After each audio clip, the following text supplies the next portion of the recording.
Okay, so let's take a look at Theorem 19.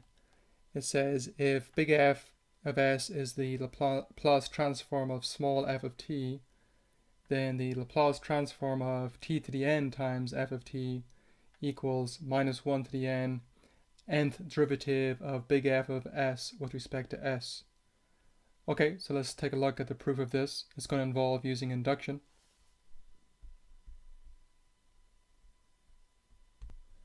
Okay, so we're going to prove the claim by induction. So when you're proving induction, you first have to show the n equals 1 case. So let's prove the n equals 1 case here. So let's note.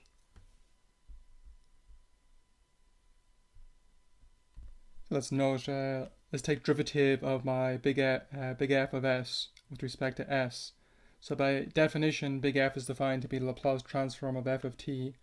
And Laplace transform of f of t is the integral from 0 to infinity f times e to the minus st dt. So I'm taking derivative of this guy with respect to s. Notice the integral, you're integrating with respect to t, so it's a different variable. So in particular, you can bring this derivative inside the integral. So doing that we get then. Okay, so I took the derivative with respect to s inside integral. The only function here that has an s variable is the e one. So I'll put it in front of the e here. And then the derivative of e is itself times derivative of the function up here with respect to s would be negative t. So this is going to become negative t e to the minus st. Let me write it here. Okay, so we get this then. Then the minus sign I can bring out in front, and the t I'm going to put in front of the f here. So doing that we get then. So we get this then, so I pull the minus out, sign out, and put a t in front here. And notice actually this here is the definition of the Laplace transform of t times f of t. So there's a minus sign in front, so let's note that.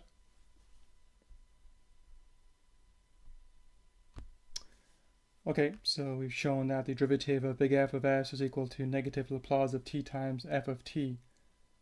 Okay, so we can multiply both sides by negative 1 here. So doing that we get then. So multiplying both sides by negative 1 here, we can write this as Laplace transform of t times f of t equals negative 1 times derivative of big F with respect to s. You can write it as negative 1 to the 1 power. They can see it matches up with this then when you put n equals 1. So hence we've proven the n equals 1 case. Okay, so now we're going to assume it's true for n minus 1 and then show it's true for n. So we'll do the induction step next.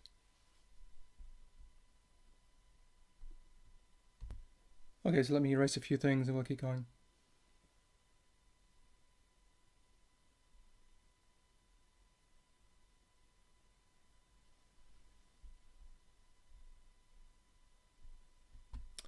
Okay, so we're going to assume the claim is true for the n minus 1 case.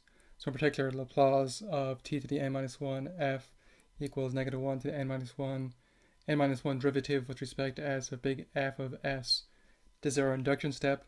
So we need to show that the n case follows from the n minus 1 case. Let's make an observation.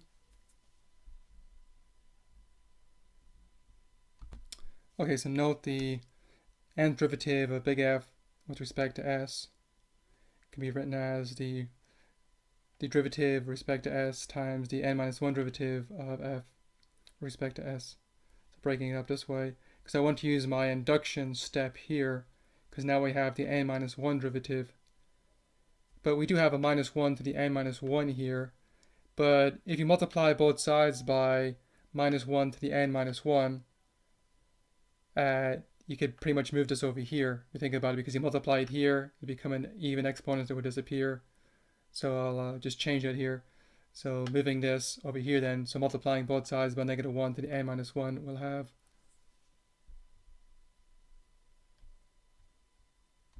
we'll have this then. So I just moved the negative 1 to the n minus 1 over here.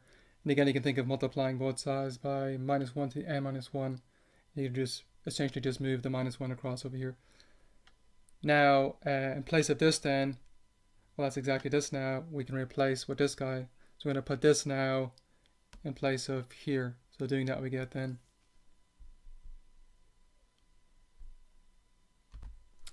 So I get this. I can replace this guy here with the Laplace guy with the -1 to the a minus 1 in front, which I've done here.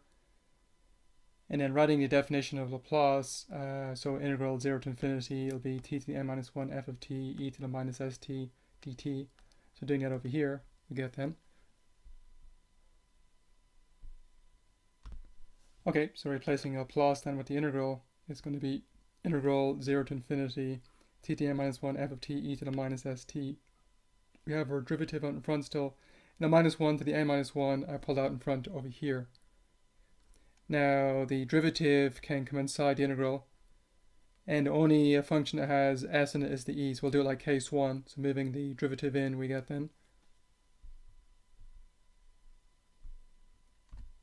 Okay, so I move the derivative in front of the e to the minus st, then take derivative of e with respect to s here, so it'll be itself, times the derivative of negative st with respect to s will be negative t, so I'll write it over here. So we get this then. So the t and the t to the n minus 1 can multiply to give you a t to the n there. And this minus I can take outside the integral. It's like taking a -1 out. It would add 1 to the power up here, so it become -1 to the n. So let me write it here.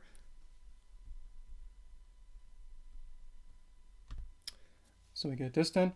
And then by definition, this part here is the Laplace transform of t to the n f of t.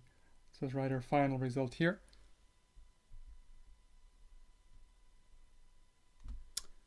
Okay, so we've shown, so this is by definition this integral part, Laplace transform of t to the n f t.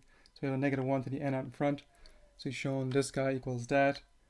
So that's what we're trying to show. So we're done. So hence, claim follows by induction. Let me change this a bit here.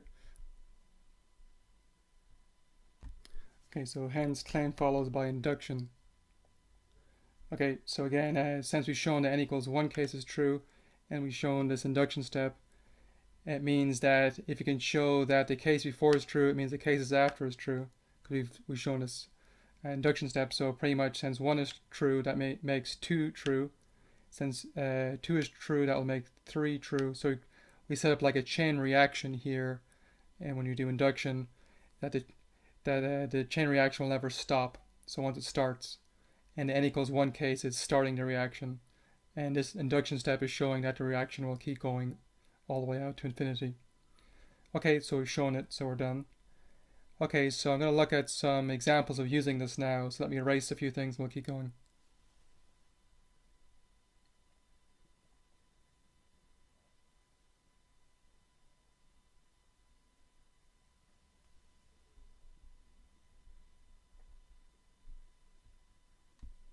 Okay, so let's look at an example using Theorem 19. So recall from Theorem 15, the Laplace transform of sine of kt is k over s squared plus k squared, and Laplace transform of cosine of kt is s over s squared plus k squared. So let's use Theorem 19 now to figure out what the Laplace transform of t times sine of kt would be. So using the formula, so your f here, if you look at Theorem 19, would be the sine of kt, and we have t to the 1, so it's going to be -1 to the 1, first derivative with respect to s of the big F of s. For sine, the big F of s would be this guy here. And let's write, rewriting this, we get,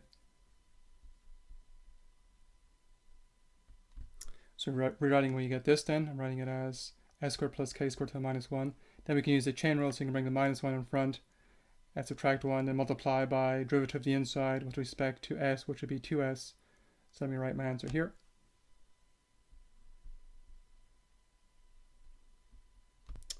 Okay, so taking derivative again, you bring the -1 in front, which I've done here, subtract 1 from the power, which I've done here, multiply by derivative of the inside, which would be 2s.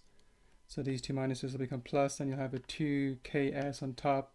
You can write this as s squared plus k squared squared. So this would be the Laplace transform of t sine of kt. Okay, let's now find Laplace transform of t cosine kt. Let's do it down here.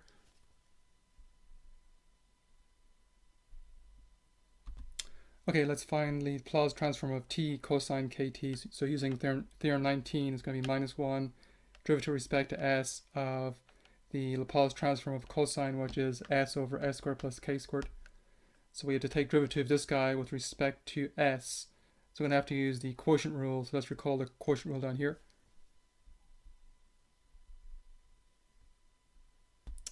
Okay, so here's the quotient rule down here. So f over g derivative is f prime g minus f g prime over g squared. Up here, my f's going to be s, and my g is going to be s squared plus k squared. Okay, so my f is s, my g is s squared plus k squared, so it's going to be f prime, so derivative of s with respect to s would be 1, so it'd be 1 here, times my g, which is s squared plus k squared, then minus my f, which is s, times my g prime, which is 2s, all over my g squared is going to be s squared plus k squared squared. Okay, and simplifying this, we get then, so simplifying this, let you check, you'll get s squared, because you got a minus 2s squared, and a plus s, a minus s squared, and then a minus in front will be plus s squared, and then a minus k squared over this. So this would be our Laplace transform of t cosine kt. We could also go through and find Laplace transform of t squared cosine kt, but I won't do that here. Okay, so let's leave it there in this video.